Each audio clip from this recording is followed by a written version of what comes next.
So the deer that we called Houdini. So the name Houdini never came as soon as we had history with that deer since 2019.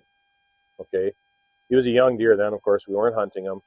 You know, he had double split G2s. I said to everybody, let's do not shoot that deer. Like he's going to be a beauty. Let's leave him go, right? So we did. Everybody passed him up. And then 20, of course, we couldn't hunt due to reasons everyone knows. And then 21, you know, he was a nice deer in 21, so we hunted him. Of course, did not get him. 22, you know, we had pictures of him at cabin, and then we had pictures of him in late November, early December at Boundary, which is 8 miles away.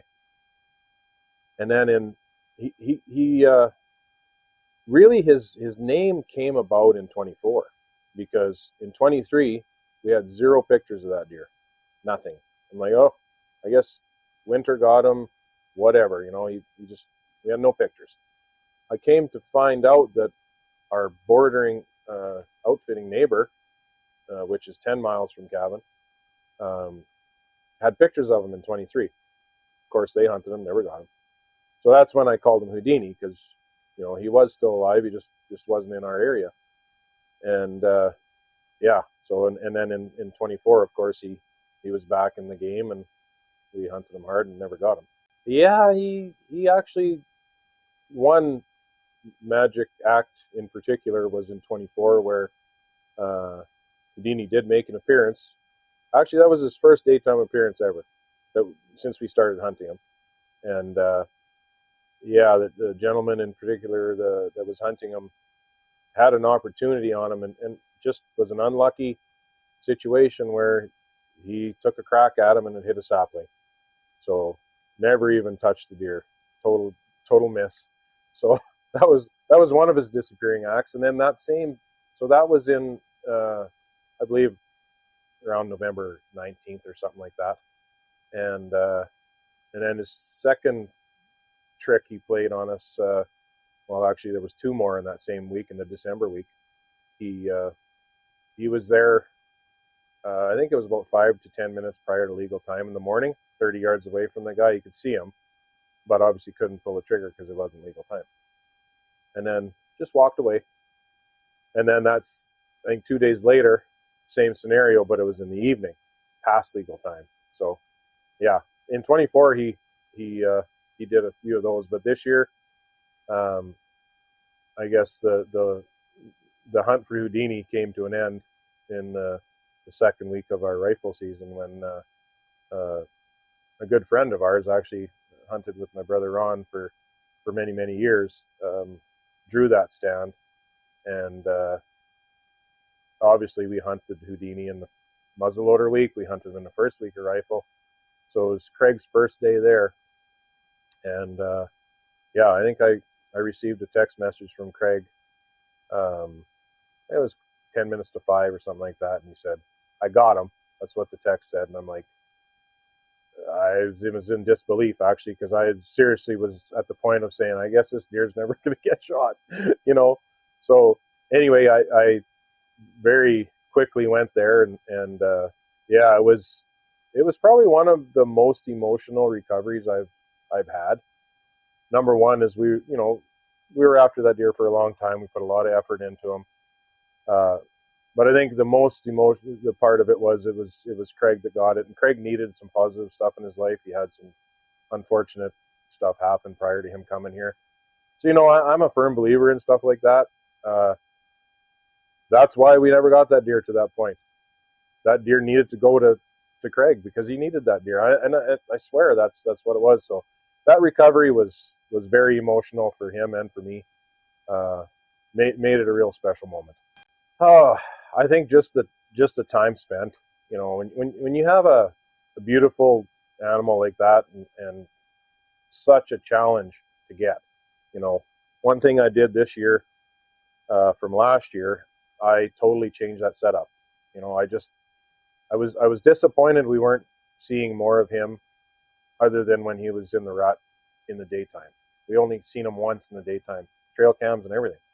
So I totally 100% adjusted that whole site, moved it around a little bit, and lo and behold, I had velvet pictures this year, first time ever, full velvet pictures in the daylight. I'm like, perfect. We found a spot that he likes coming in the daytime, and it worked. I mean, it took us, till the third week to get him, but he wasn't in the rut at that point. He might have been thinking about it, but just for some reason, that little movement, it wasn't far. I moved it about 50 yards, but it was just a little better cover and stuff like that. And yeah, that's I think what really stands out in my mind is, there was too much repetition there. It wasn't working, so we changed it and ended up getting them. Oh yeah, he's spread his genetics around there for quite a bit. Yeah, for sure. I mean, he was a breeding buck in there for, well, at least 5 to 6 years. So definitely lots of his genetics floating around out there. Houdini, well, he was 10 and a half years old. I mean, that's incredible. And that's not a guess.